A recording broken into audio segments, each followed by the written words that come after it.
И снова ДТП. В Ингушетии, вопреки всем призывам, редко какой день обходится без аварий. Удар за ударом. И таких ударов не сосчитать. Если же в целом, то за неделю в регионе произошло 4 ДТП, в которых получили ранения 7 человек. К счастью, погибших нет.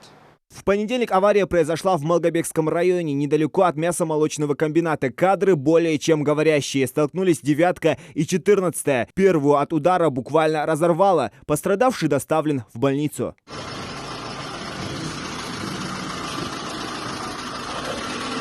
В этом же районе 2 дня назад еще одна авария. Машина выглядит словно скомканная банка. Дальше больше. Столкновение произошло на федеральной трассе Кавказ. На этой же неделе ДТП с Лада Гранта на железнодорожном переезде в Назрани. Но автолюбители свалили все на светофор. По словам очевидцев, он был неисправен.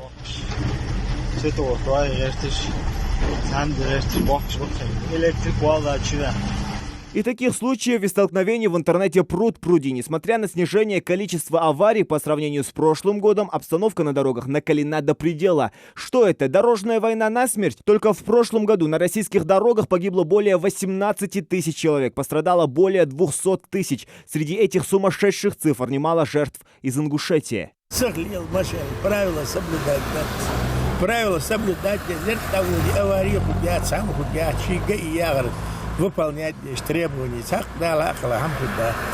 Нарушение судачи, молодежи, харсалил, нарушают правила дорожного движения, тестью машины. Вот поэтому у нас аварии. Сотрудники ГИБДД пробуют разные меры воздействия. Объясняют, уговаривают, штрафуют, отбирают права. За прошедшую неделю они провели 16 рейдовых мероприятий и выявили 1215 нарушений. Среди них зарегистрировано 5 водителей, управляющих автомобилем в состоянии опьянения. 131 водитель не был пристегнут ремнями безопасности. 129 выехали на полосу, предназначенную для встречного движения.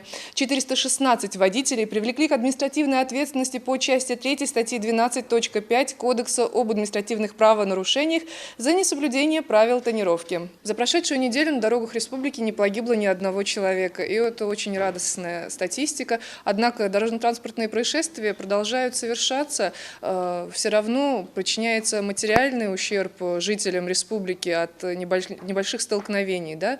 Поэтому еще раз мы призываем автолюбителей к взаимоуважению, к соблюдению скоростного режима, интервал дистанции.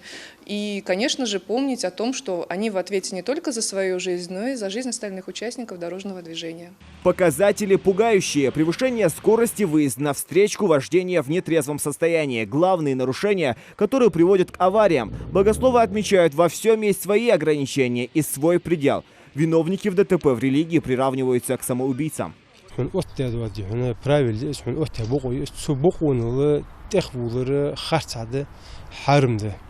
Бузулсага тахка субокунул ди хуна техвя нагахсен сагу шидер дуй қауасак цуй қауашага цузулм дуй тахка нагахсен изхуш избоку шиюхил қауш цу изюхвей сигзден знак кягаш ханели правил ди хуна дорожное движение ди дольк хужи شيلعمي ولج تو تغنى تو دوازل تخفي تو ظلم حدش خاطر حنيس لو تغلقة بدأ بيخ تقبز سق بدي يعني تو سق عدبوج بز بيخ بز قاد تاخ شيتو مثلا شيتو في شي ديرتو ديتش شينتي خا вин сакяли волкой تو سقادي يعني تلا خاو إذا بوصل بينه. Не губить свою и чужую жизнь. Десятки искалеченных судеб и тонны искореженного металла. Слишком высокая цена скорости и несоблюдение правил дорожного движения. Зелимхан Калоев, Адам Далаков. Новости 24.